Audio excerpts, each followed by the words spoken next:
When you're going through hell and everything is going against you, the easiest thing in the world to do is to start thinking negative. It's easy to go through life holding on to things that are weighing us down. Guilt, resentment, doubt, worry. The problem is when we allow these things in, they're taking up space for the good things that should be there. Imagine your life is like a container. You were created to be filled with joy, peace, confidence, creativity. But if you allow worry in, it pushes out the peace. There's not space for both. You can't go above 100%. You have a limited amount of room. If you allow guilt to take up space, that's space that you don't have for the confidence you need. Most people will let their present physical results control their way of thinking. They're emotionally involved in it. They think it's an accident that the same results keep reoccurring. That's no accident. If you've got a financial problem, if you've got a cash flow problem, if you've got a marital problem, that's what most people concentrate on. If a doctor takes a photograph of your body and then tells you you're sick and shows you you're sick, what's the person concentrate on? Sickness. What's the photograph prove? The photograph proves that the person has been concentrating on something wrong to move their body into that vibration. What should they do? They should ask for help. Where does it come from? There's only one source, and they see perfect health, or they see prosperity. But the cynics don't believe this. It's a strange thing, the cynics don't get results either. Quit letting your present results control your thinking. Don't let life change your name. Don't let it change your name. Don't you be nasty just because they're nasty. Don't you be hateful just because they're hateful. Don't you be vengeful just because they're vengeful. Don't lose yourself in your situation. Don't let your situation eat up yourself.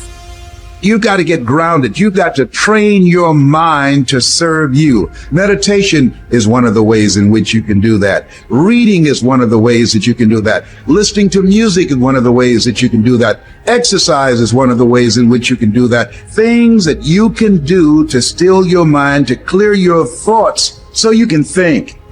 Change the way you see yourself and begin to tend to the personal details. If you trust yourself, if you believe and don't doubt in everything in you, you can do it. You can do it.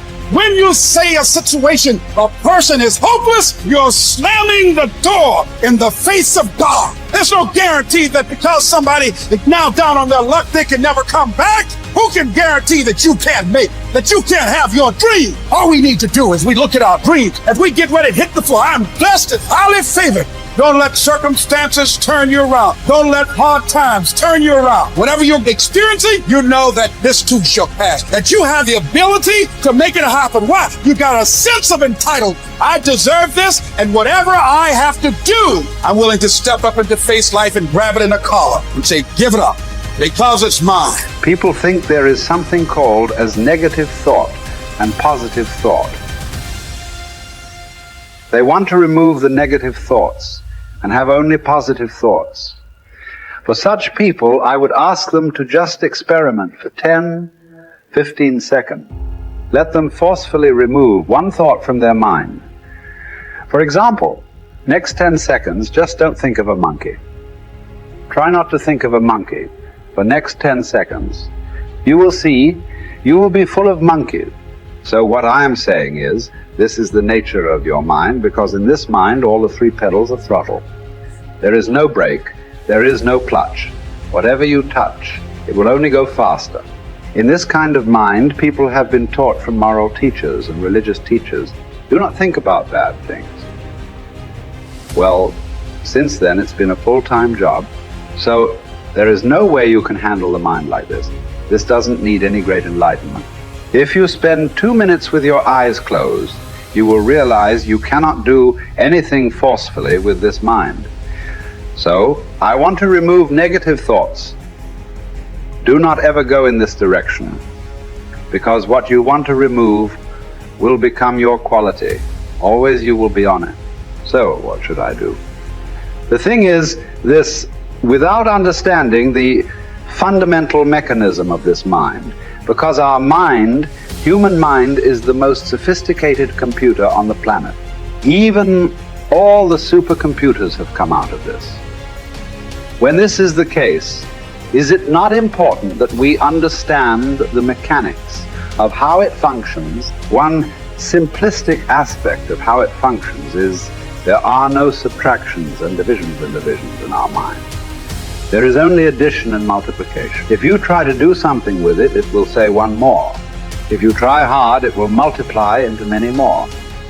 In this mind, you don't try to identify what is positive, what is negative, and try to remove it. First of all, one needs to understand this mind of yours. This body of yours is supposed to serve you. The life that you are is important. Body and mind are vehicles that must serve us. If you sit in a vehicle, it must go where you want to go.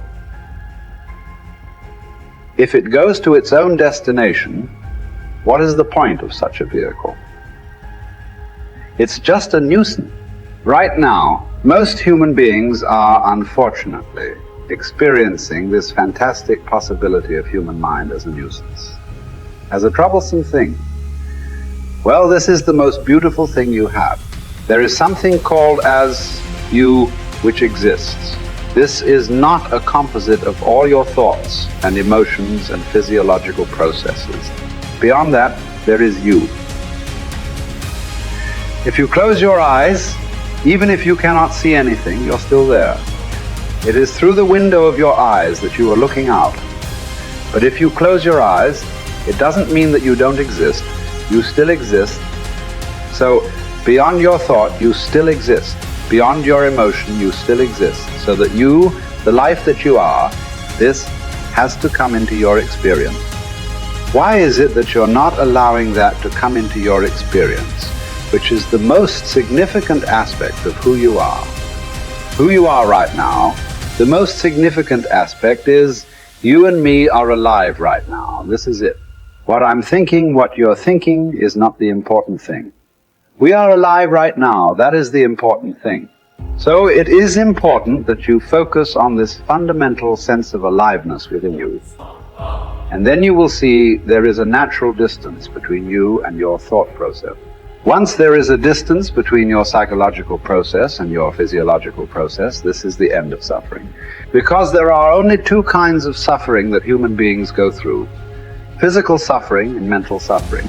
Once you create a little space between you and your mind, between you and your body, this is the end of suffering. This is something every human being has to experience and know, otherwise thinking, I will just remove negative thoughts and I will have positive thought. All the best, it's not going to work. 100% it's not going to work, because nobody can remove it. They can avoid it for some time. So when negative thoughts come, you say whatever you want, but this is just avoiding, it's not gone. The moment you stop that, it will pop back with great force. Otherwise, it will come back in your dreams. So it's very important, first of all, you need to understand your anger, your resentment, your fear, your anxieties, the negativity that you generate. Generally resentment, anger, it is always directed towards somebody. But we need to understand this is poisons that we are drinking and expecting somebody else to die. Fortunately, life doesn't work like that. If I drink poison, I die.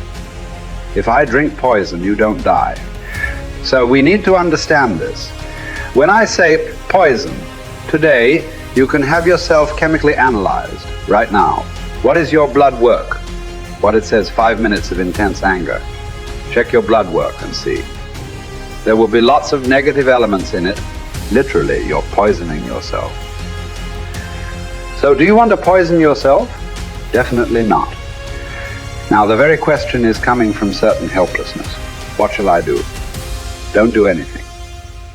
Just sit back and just concern yourself with something which is the life process. Maybe your heartbeat, maybe your breath, maybe just the sensation of being alive. Depending upon how sensitive or how perceptive you are, accordingly, find something. It could be a sensation in the body, it could be breath, it could be heartbeat, it could be anything, something which indicates life to you.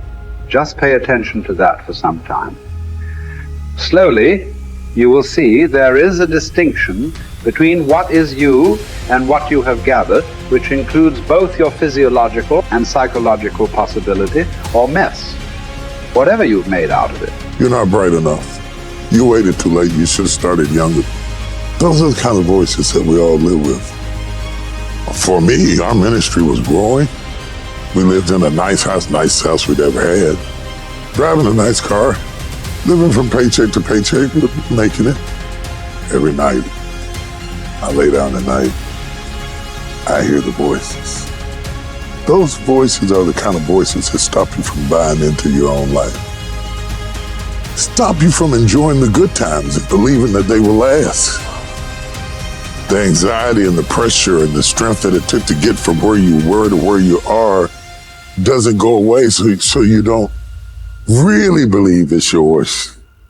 You're driving it, but you don't really believe it's yours. And you're scared to relax and really rest in whatever it is or whoever it is. And the enemy always has some sort of tool or memory or situation that he uses to terrify you, even though the good times are here and the dream is there, the blessing is there, and the goodness is there. But there's always this haunting, nagging defiance that says, don't you relax. You're not worth it. You don't deserve it. And it's not going to last. Resting in what God has done is often more difficult than receiving what God has done. To rest in it, to believe that it will last, to believe that you will last, that love will last, that life will last, that good times will come, that things will be better. It's difficult because of the voices. And you are what you eat, and the voices are the food that feeds your faith or fear. You see those voices that say what you can't do, what you can't have, what you can't be, what's not going to last, what's not going to work, is how the enemy pulverizes the promises of God in your life. And it takes word to combat word.